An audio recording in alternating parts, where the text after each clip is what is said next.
Bonjour et bienvenue dans cette nouvelle capsule de votre formation Accélérer votre réussite, les 3 secrets les mieux gardés des top performants.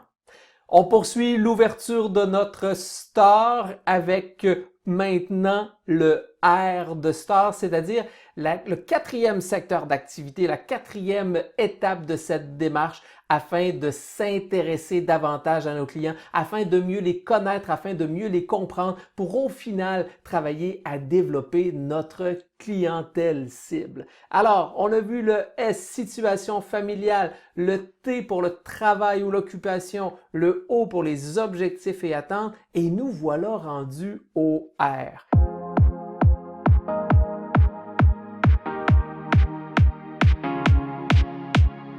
Qu'est-ce que le R selon vous? Le R, ce sont les rêves, les passions et les loisirs de vos clients.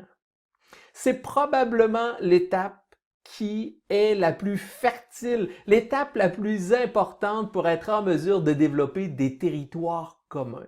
Parce que on aime tous parler de nous-mêmes. On est tous comme ça. On est tous des êtres humains qui aiment à la base parler de nous-mêmes. Mais quand c'est le temps de parler de nos rêves, nos passions, nos loisirs, on devient tout à coup beaucoup plus volubile. Et là, il y a un paquet d'informations que vous pouvez accumuler sur lesquelles vous pouvez développer des territoires communs.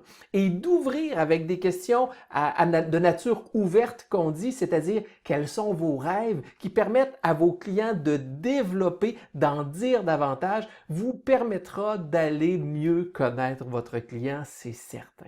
Donc, quels sont les rêves que vos clients chérissent? Quelles sont leurs passions? Qu'est-ce qui meuble leur temps libre? Qu'est-ce qu'ils font dans leur passe-temps?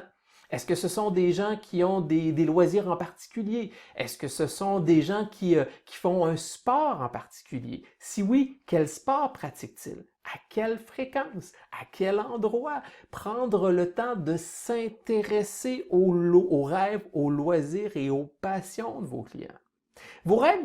Les rêves de vos clients sont importants parce que c'est ce qu'ils veulent atteindre. On est près des objectifs qu'on parlait tout à l'heure, mais les rêves sont beaucoup plus personnels, sont beaucoup plus émotifs. Et quand vous êtes en mesure de connecter émotivement avec vos clients, vous venez de renforcer votre relation et d'établir un lien de confiance extraordinaire. Donc, vos clients se voient où? Qu'est-ce qu'ils veulent faire dans 5, 10? Qu'est-ce qu'ils veulent réaliser dans 10 ans, dans 15 ans? À leur retraite peut-être? C'est quoi les rêves? Est-ce qu'ils ont des projets particuliers? Est-ce qu'ils veulent prendre une année sabbatique? Est-ce qu'ils veulent travailler et prendre leur retraite trop tôt? Est-ce qu'ils ont un projet d'acquérir un bateau?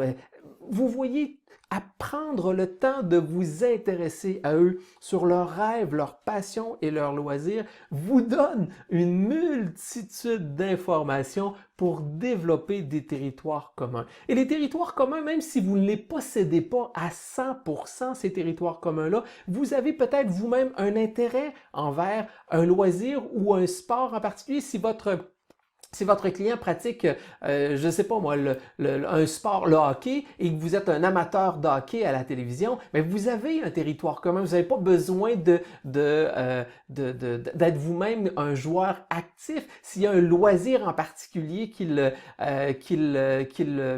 fait ou qu'il partage, ben, vous êtes en mesure, vous, de votre côté, de voir comment vous pouvez en tirer profit. Je vous donne un exemple, je le fais toujours en blague, je le fais toujours lors de mes conférences, je fais souvent cette blague-là. Je dis souvent, mesdames, si vos clients adorent la pêche et que vous haïssez ça, à tout le moins, essayez d'aimer le poisson.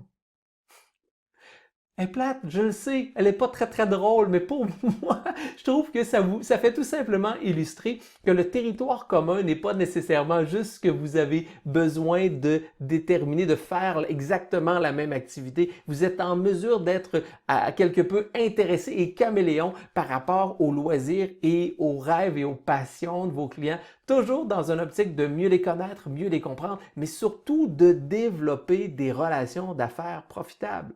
Je vous le répète à nouveau, les affaires, c'est une question de relation. Sans relation, il n'y a pas de client. Sans client, il n'y a pas de produit, pas de service, pas de succès, pas de réussite. D'ailleurs, c'est Robin Sharma qui est le grand conférencier international, expert en leadership, Canadien d'origine, avocat et qui aujourd'hui fait le tour de la planète avec ses conférences, qui a dit une fois: les affaires, c'est une question de relation. Si vous n'aimez pas et ne comprenez pas les gens, vous ne comprenez pas les affaires. Donc, prenez le temps de vous intéresser à vos clients, prenez le temps de vous intéresser aux gens, développez des relations d'affaires durables et profitables en travaillant à développer des territoires communs, en vous intéressant sincèrement à vos clients et en faisant en sorte d'aller chercher des informations pertinentes sur les 5 domaines d'activité, les 5 secteurs d'activité qui vont nous permettre ensemble d'ouvrir au maximum notre store. Alors, je vous répète, on vient de passer à travers la 4e étape du STAR, c'est-à-dire le R pour les rêves et passions. Je vous les répète à nouveau: situation familiale, travail, occupation, objectifs et attentes, rêve, passion et loisirs, qui est, je vous le répète, un terrain très fertile pour développer des territoires communs. On se dirige immédiatement vers le dernier et non le moindre, je vous le dis, le dernier et non le moindre secteur d'activité auquel vous devez poser des questions, vous intéresser et bien connaître votre clientèle afin de terminer l'ouverture de votre store. C'était Vincent, votre optimisateur, votre coach, votre formateur personnel qui vous dit à tout de suite tout le monde. Ciao!